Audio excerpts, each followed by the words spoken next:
The Bruins will now face the Florida Panthers in the second round.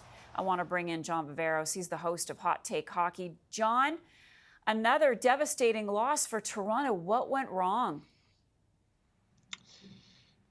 Yeah, a lot of things went wrong for Toronto, and another brutal Game 7 loss. And I think it started with the bad news going into it that you were without Joseph Woll, the goaltender that got you there. A big win in Game 5, a big win in Game 6 after being down 3-1 in the series. So I think that was not a great feeling for the team. And I think 2-1 final in Game 7, but I think just how they were feeling playing in front of Joseph Woll. So Ilya Samsonov ultimately not to blame maybe for the loss, but I do think when you look at the power play, about 4% on the power play throughout the series, that those struggles continued right into the Game 7. And I do think whether the players, some players specifically looking a little bit timid, just not comfortable in that game.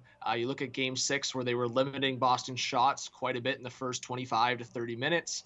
Boston looked very comfortable to open up that Game 7. So I think ultimately veterans played a huge part in that.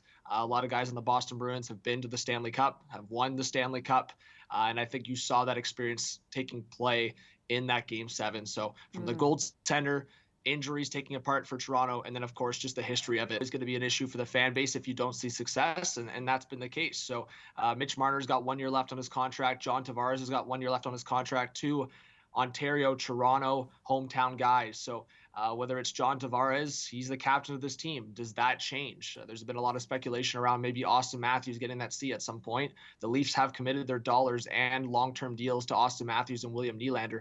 And the other two guys I just mentioned have a year left on their contract. So maybe by default, there's some change in that aspect, but then they also have some no movement clauses on those contracts to deal with. So I do think there's probably going to be a lot more movement around those core four, but I think if the fans want it their way, there's definitely a change among those four guys, as well as probably the head coach moving on and maybe upper management as well. John, I've got 20 seconds left, so it's an either-or answer for this one. The Oilers and Canucks still standing. Who would you put your money on to go to the next round? I think Edmonton Oilers are looking good right now. If they can continue to get that goaltending, the Vancouver Canucks have had injury issues in net.